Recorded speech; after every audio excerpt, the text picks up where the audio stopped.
Wine Jam with me, some cash. This is your weekly wine news every Friday at 8 p.m. So subscribe down below and especially click the bell button for your notifications. First up, the biggest United States wine business has happened with ConsenSys announcing that it will sell off 30 of its brands, mostly wines that cost under $11. It's going to E&J Gallo, which is the company confirmed for the sale. The deal is to be close to around 1.7 billion. Wow, so it's quite big news for ConsenSys. I think maybe they're looking for a higher quality, higher sort of valued products to then bring into their portfolio. We'll see what happens next, but it's a big deal to go down with in the wine world. Next up, Tottenham has a new 1 billion football stadium with a capacity of 62,000 seats. It was revealed this week, but the favourite part of the new stadium for the chairman, Daniel Levy, is the Vault, a very exclusive wine room with a single table for six, which sits enclosed with glass and with walls of wine around it. It's inside the Super Smart H Club, which is a premium area. So it's basically an upgrade within an upgrade. So it's good to see that football stadiums are taking more of a keen interest in the wine sector.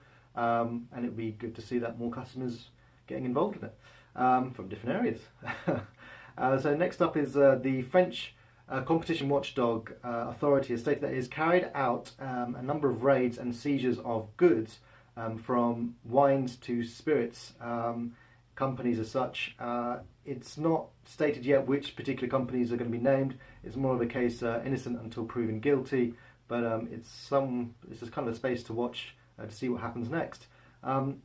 In further news, Vietnam, Nigeria and Mexico, you'd like to think what have they got to do with wine, but in fact they were standouts in the 2018 US exports to those countries, where they went up by 51%, 247% and 15% retrospectively. But the US trade war that they've been happening with China has seen the US wine exports to China sunk by just 25%, and with volumes down by 13%. Yeah, I think that's clearly having an impact. It's also quite interesting to see that 247% increase to Nigeria is kind of way out there, but it's clearly seemed like a new market that people should be interested in. And further news to do with China.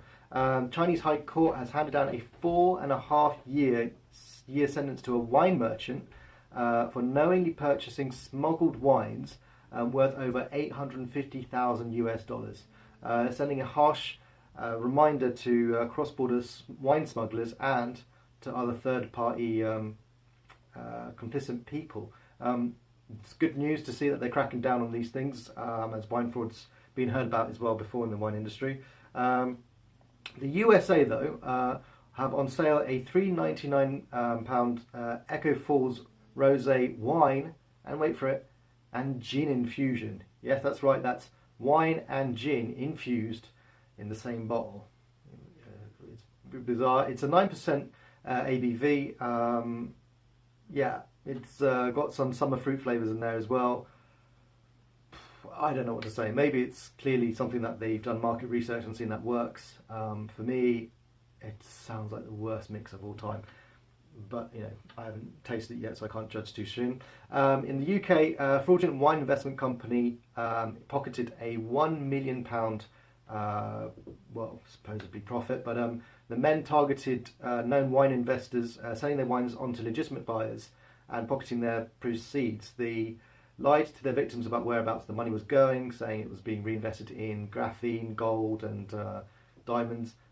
Pretty sad to see, but it's good to hear that they've been taken to court and something's been done about it. And further news, rosé made by an Irish woman in Spain goes on sale in Ireland. Lynn Coyne, a master of wine, collaborated with Alicia Elara of Bodegas Tadem in Navarra in Spain to make the wine with grapes grown on 2 hectares of old Grenache vines. There's only about 1,000 or so cases of wine made, and there seems to be popular demand also for it in Australia, the UK and even Hong Kong. But most of it will be sold in Ireland. The label too has a Macintosh design, but that's quite cool to hear that it's sort of a small independent run by two women. Further news, research done by scientists at WSU suggests wine alcohol concentration may play a larger role than other properties of the wine when it comes to the taste, aroma and the mouthfeel. Hubbardson said wine producers typically look out for the maturity of their grapes to determine the quality of the characteristics. When it comes to those going to the vineyards and getting samples and evaluating the maturity of grapes, it can be difficult and it can be inaccurate.